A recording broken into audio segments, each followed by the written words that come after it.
Okey, Assalamualaikum dan salam sejahtera. Okey, hari ini kita teruskan lagi pembelajaran kita bagi bab 3 kelestarian alam sekitar di bawah topik 3.2 iaitu pencemaran alam sekitar.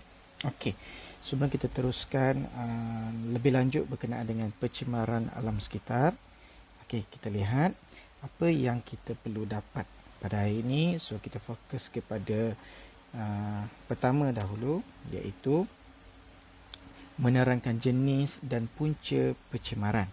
Okey, 2 dan 3 kita akan sambung pada pembelajaran seterusnya. Okey, so berdasarkan 4 gambar rajah ini, kita kena pasti jenis pencemaran di bawah. Okey, so kita tengok pencemaran yang pertama, gambar rajah yang pertama, agak-agak pencemaran jenis apa? Okey, kalau yang ni yang pertama. Okey, so pencemaran jenis. Okey, yang ni kita lebih kepada pencemaran terma. Okey, pencemaran terma yang berlaku di kawasan industri. Okey, pencemaran terma. Okey. Okey, gambar yang kedua. Okey, kalau kita nampak ada air ataupun melibatkan cecair, so ini secara automatik adalah pencemaran air. Okey, pencemaran air. Okey, gambar rajah yang ketiga. Okey, ini pencemaran apa? Kalau asap banyak-banyak ni, biasanya dengan kilang, okey, sama dengan pencemaran terma. Okey, so apa yang dibebaskan daripada kilang ataupun industri, so ini kita boleh katakan sebagai pencemaran udara. Okey, dan yang terakhir, yang keempat, okey, kita belajar yang keempat ialah kalau melibatkan, kalau kita tengok ini adalah tanah, so dia lebih kepada pencemaran tanah. Okey, akibat penggunaan baja kimia, okey, ataupun ada pengurusan sisa pekerja yang kurang sesuai.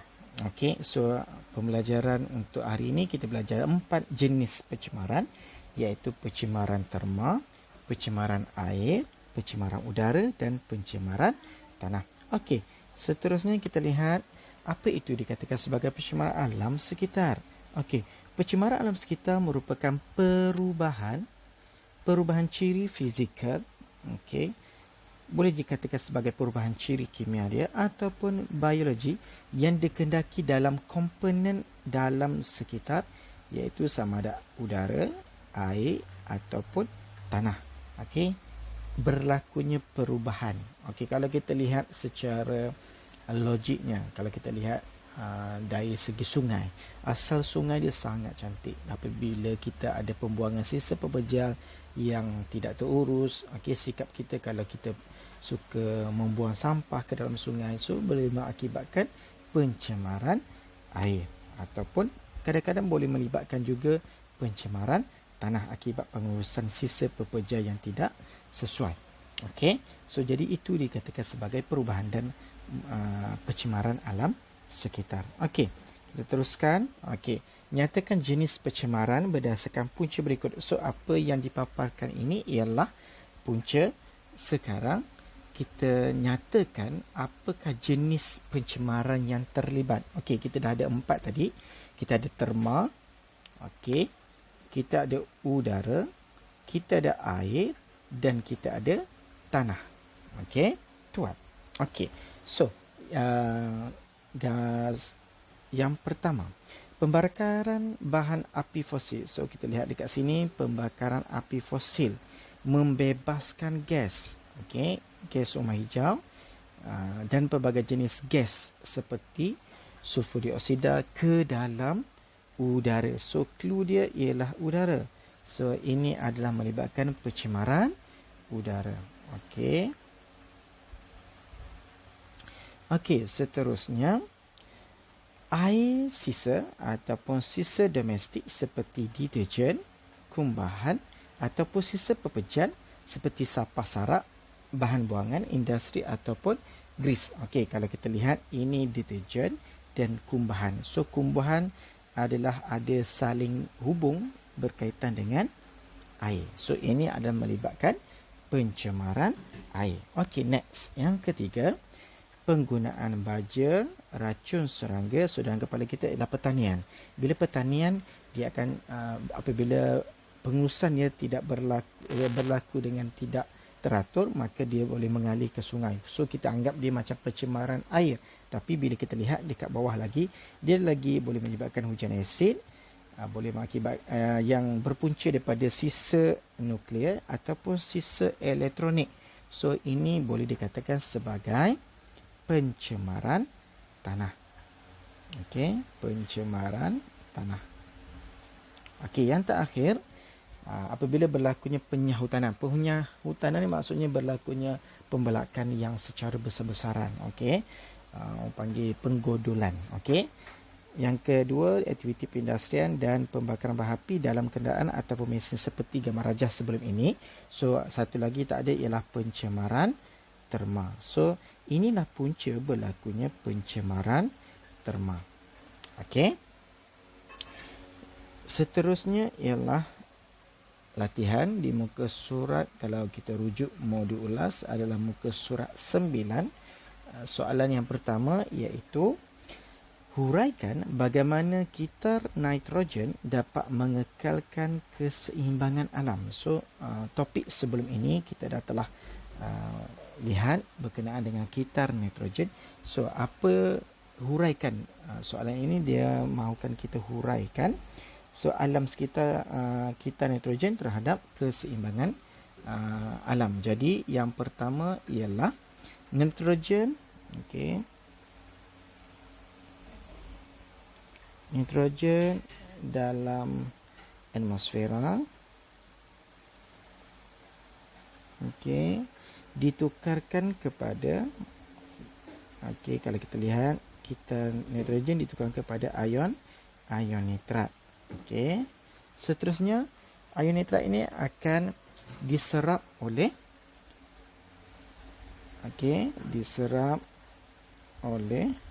tumbuhan. Diserap oleh tumbuhan dalam bentuk ion tadilah. Diserap oleh tumbuhan. Kemudian sebelum itu penukaran ini penukaran nitrogen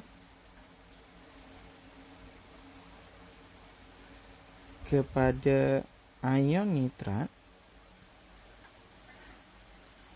dibantu oleh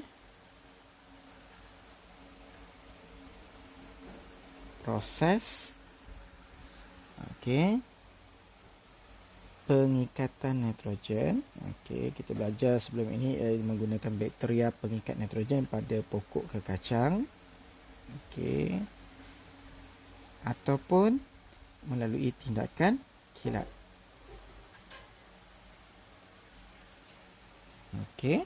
Seterusnya daripada ion nitrat ini, dia akan menukarkan kembali bakteria.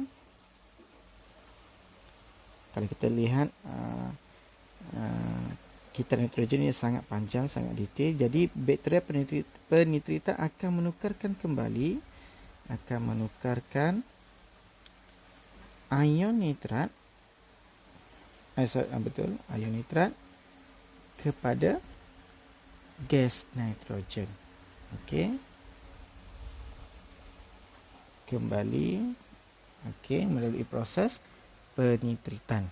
Jadi keseimbangan alam dapat dikekalkan. Jadi proses ini berlaku secara kitaran. Jadi gas nitrogen dapat dikekalkan. Seterusnya kita lihat soalan yang melibatkan mengenal pasti masalah. Soalan dia ialah pusat pembuangan sampah tidak terurus merupakan ancaman terbaru kepada keseimbangan alam dan menjejaskan kualiti air. Anda diminta memberikan cadangan untuk mengatasi masalah tersebut. Soalan yang pertama ialah mengenal pasti masalah. So jawapan mengenal pasti masalah ada pada soalan. Jadi apa masalah sekarang ni? So kalau kita lihat tadi ialah masalah adalah disebabkan oleh punca utama ialah pusat pembuangan sampah yang tidak terurus. Okey, tidak terurus.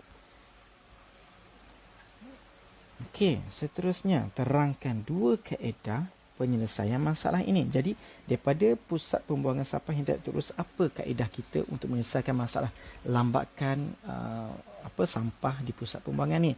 So, cadangan yang pertama ialah bila sebut terangkan, kena nyatakan apakah kaedah kita dan kita kena terangkan. So, yang kaedah pertama kita ialah menggalakkan. Okey, menggalakkan amalan 3R. Apa yang dikatakan sebagai 3R? Recycle, reuse ataupun reduce. Jadi, penerangan dia mengamalkan recycle ataupun kita semula. Okey, ataupun guna semula. Dan kita reduce. Okey, kita kurangkan penggunaan plastik contohnya. Okey, iaitu kurangkan penggunaan plastik ataupun bahan yang tidak terbiodegrasi, di mana proses penguraiannya mengambil masa yang sangat lama. Okey, seterusnya kita boleh nak bakar sampah kalau kualiti air, okey, ataupun udara kita. So kita perlu bakar menggunakan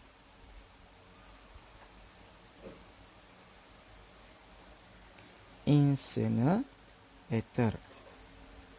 untuk bakar sampah. Jadi kalau kita guna incinerator, maka kita boleh elakkan pembebasan gas. Gas apa? Gas toksik ataupun gas yang beracun. Okey. Ataupun pembebasan gas karbon dioksida berlebihan ke udara, bukannya ke bahagian sungai. Jadi kalau kita bakar, maksudnya dia tak akan hanyut ke dalam sungai, yang di mana dia boleh menjejaskan kualiti air. So, daripada dua kaedah tadi, apa kaedah yang terbaik? Apa kaedah terbaik? Dan kita perlu jelaskan pilihan jawapan kita. Jadi, daripada dua ni, kita pilih yang mana?